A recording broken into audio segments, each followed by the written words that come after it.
Bruh, what is up? Good morning. I don't mean to come up with the old extra loud, but what's up? The energy I was sitting in, messy money? Messy money, man? Listen, I kept sitting up there. It took me the longest to get back on because I'm like, how can I make this good? Y'all know I come from a good place, optimistic, trying to make it positive first, and then I give y'all the nasty. But you bitches, messy money? Okay. Your general rule is about your hand being in a lot of different pots, a lot of different potential pockets when it comes to money, right? Wealth, career. And so me, I'm like sitting there arguing, okay, well, with us, Aquarius, we had money streams. They said, messy money, bitch, messy. It's so messy around this. It's like, okay, and guess who came to mind because I had not in the past done celebrity astrology, but I'm getting into it because it's starting to look dope as hell when I look at it. What's up with this sign versus sign bullshit? I just did one last reading. It was a Pisces versus Pisces, not Capricorn versus Capricorn. Guess who, bitch? Brene and Tim, both Capricorns. I just looked it up again. I said, ew, messy money. I get it. December 31st is Brene's birthday and Tim's January 10th. Ain't this some shit? And then I even tried to reason with myself. I said, well, maybe I need to take a picture out their book or point out their book because maybe they're trying to date themselves. Sorta. They say they messy in a general sense, right? But look at the messy money part. Ain't that a bitch? I say, wow. So Capricorn, let's get in the chat. In y'all's defense, how can you make messy money a good thing? Because all I could see is bad. Baby. Let's clean this place. First of all, let's cleanse it and let's clean it because I'm like, wait a minute. Okay. I like Capricorns. You know what I'm saying? But I have a cross watching aspect when it comes to the love side. But listen, money, I mean, the people I know, I don't know that many. I know very few, and I can say the one that comes to mind does have a hand in a lot of pots, and it could be messy most times. Okay, so y'all got your hand in too many damn pots, is what the general said. Now the question is, are those pots paying you, or are you just in everybody else's business?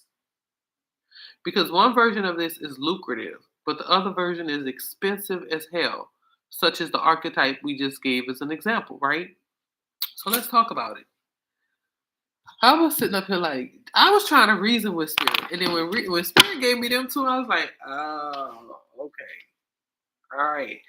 For those who are new here, those who are old, good morning, Capricorn. Welcome back to Guidance Divine Reflections. This is your August money, career, and wealth reading.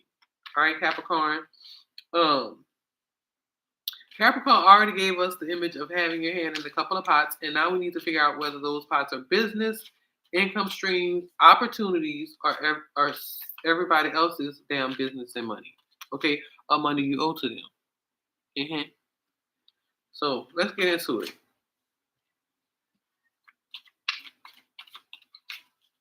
So the lucrative version could be, like I said, multiple businesses, multiple jobs, multiple income streams, investments, side hustles, side projects, partnerships, different financial buckets, right? That could be very lucrative for you in the month of August. There could even be some of you even mirroring the image of, no offense to my Jamaicans, but how do you know Jamaicans to have multiple jobs? Right. Not that I think that you need them. I just think that you enjoy this, having multiple jobs. I mean, who doesn't? I mean, no. Let me correct that. Who does? Because I'm like, what the fuck? You just like to stay busy, is what I think. All right, I have your hand in multiple pots. Now, the very messy version, but if Capricorn had their hand in everybody else's business, other people's drama, situations that don't pay them, right? Problems that aren't theirs, then the message becomes mind your damn business and go make your money. All right, and that's what a block is. Because attention is a resource too. And spending too much time or too much of it in other people's business don't contribute to your future. All right. And it could absolutely take away from productivity, career, business, money, focus. So we're going to ask the cards, are your multiple pots paying you? Are you diversified or distracted? Are you managing multiple businesses or multiple people's problems? Which bucket deserves more investment? Which one needs to be dropped? All right. Your oracle is childlike joy. Them children been digging in your pockets. Let's see what this book says about childlike joy. So, childlike joy comes up when. Hold on.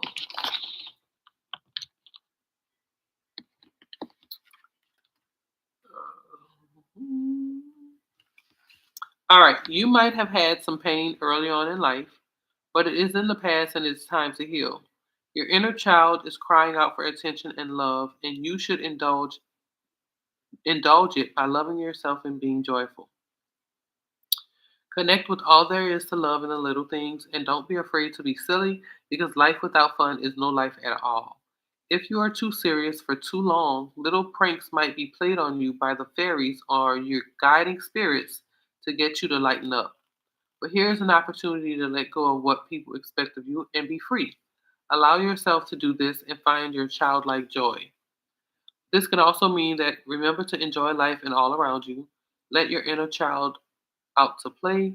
Your old wounds are now coming to the surface, and what is called for to heal them is love, perhaps from you. Okay? So to me, this is just saying that you probably been so busy at work or doing all the things when it comes to money and career that you haven't been able to play, haven't been able to get there out there and do a thing. Okay? So this starts out with the Queen of Cups energy: compassion, kindness, intuition, healer, unconditional, giving, supportive, warmth, soothing. So I find that most of you may have just, if not something from your childhood, went through something that required a lot of healing, a lot of alone time. All right. I don't know if this is the loss of a relationship or a significant other, but healer nonetheless. Could have been something health related. So maybe that's why you guys, now that you may have been able to get back to work, are very busy trying to make up. But in the present, there's this motherhood and or fertility energy.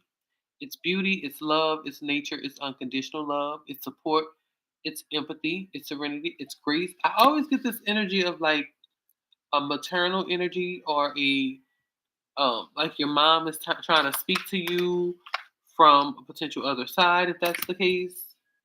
And so with the Eight of Cups, this is saying movement of transition, abandonment, leaving behind, walking away, letting go, emptiness, detachment, unhappiness. Something has been hurting you and you're still attached to it. I don't get it's the mother, but I find that your mom has been trying to tell you about it. Why are we not talking about money or career or wealth, though? So that's why we always do a second set, because you are maybe, like I said, your mind, attention, and focus is on everything else. Okay. So which one we pulling first? The death card or the devil? Oh, we're gonna go with the one that was turned over first. And that's what people normally say because it's not that bad. Death is an ending, but it also can mean death. I find that with this being connected to the intuitive thing, there is some type of transition from the past, death nonetheless. But what are the devil card? What is the devil card coming in regards to?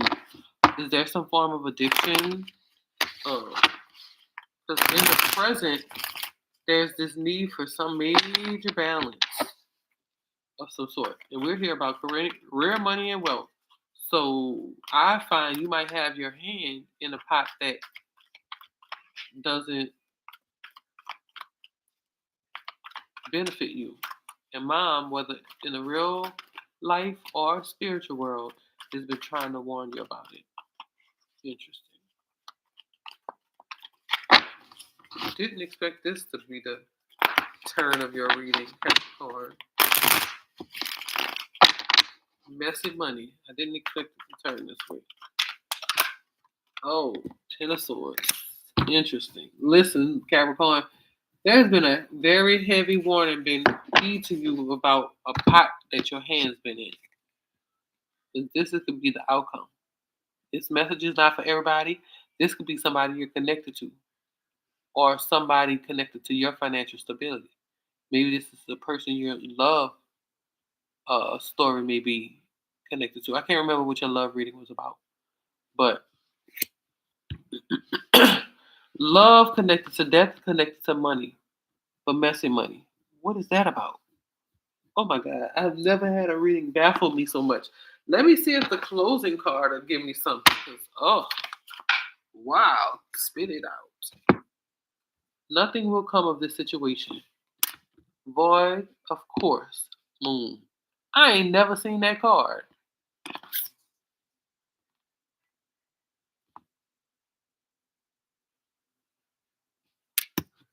Interesting. Nothing will come. And that might be a good thing. Let's see. I think I just already got it. No.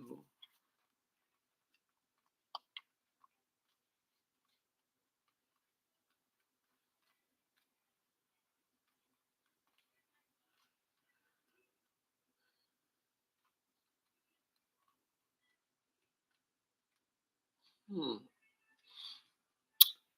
This is an interesting reading. I told you I always try to find a good. And in this sense, this is a fair warning to take your hand out of a goddamn pot. And for those who only have their hand in one pot, it's time to change jobs. That's it. That's all. I mean, it is not benefiting you at all. It's causing you anguish. It's causing you, you know, strife. Here it is. Finally got it. That's confirmation. All right. So, in a form of astrology known as horary, where an astrological chart is cast according to when the question is asked and decoded, a void of course moon means nothing will come of this matter or this situation will bear no fruit. Bitch. You putting your investing time, money, and energy, and you ain't getting nothing from it. This may or may not be good news, depending on what you are asking. For example, if you are worried about something, whatever it was, this card can be taken as a sign that there is nothing to worry about, right? However, if you're asking about a new project of any kind, including a new relationship, it's a sign to adjust your expectations or change things so you get a different outcome. So I'm gonna relate this because this is not relationships. This is um, career, money, and wealth. As far as the position you're in, if you were questioning it, it's a dead end. If you were looking to go into a new opportunity, though, you have, well, there's this thing. That's when it's a collective message, right? Everybody's situation is going to be different. Most of you, you're not going to bear any fruit. But in some instances, if this is something you're worried about that can, you were worried about something, whatever it was. For instance, say the job you have and you thought you would lose it. You're not. It's nothing gonna come of it, right? So what you have right now, you're not gonna lose. But moving into something, or even with what you're already investing, there's no fruit coming from it. So remember, the cards can only predict what you are currently creating, and you can change that with your both your behavior and your beliefs. You The chances of something are diminishing. Something better may be around the corner. Believe that you will get what you need. That's why I meant with the new opportunity, it could be more promising than what is already to come. right? Surrender to the divine and take time out, meditate, and contemplate. The main definition of a void course moon is when the moon won't make a major connection with any of the planets until she enters the next sign. The best thing you can do when you get this card is to chant the Sanskrit words Am Namo Narayani, which means I surrender to the divine. A void course moon is time to just be. You know who said that? That's from was that Waiting to Exhale with your girl dang, what is her name? Angela Bassett? Num Young Num. I can't say it, but it's funny how they write it. It's OM space NAMO space NARAYANI. I'm Namo Naranyanyanik. I can't say it. I gotta say it fast. You gotta say it fast like she says it. Which means I surrender to the divine. A void of course moon. It's time. Just be. Interesting. Time to meditate. And get your hand out of that messy money. All right, Capricorns. This is your August monthly career, wealth, and money reading. Um, Having your hand in multiple pots can make you rich, but it can also become very exhausting. So make sure the pots you're stirring actually belong to you, are going to be fruitful, like the Oracle said. So take what resonates, leave what doesn't. Love and light. I'll see you guys next live.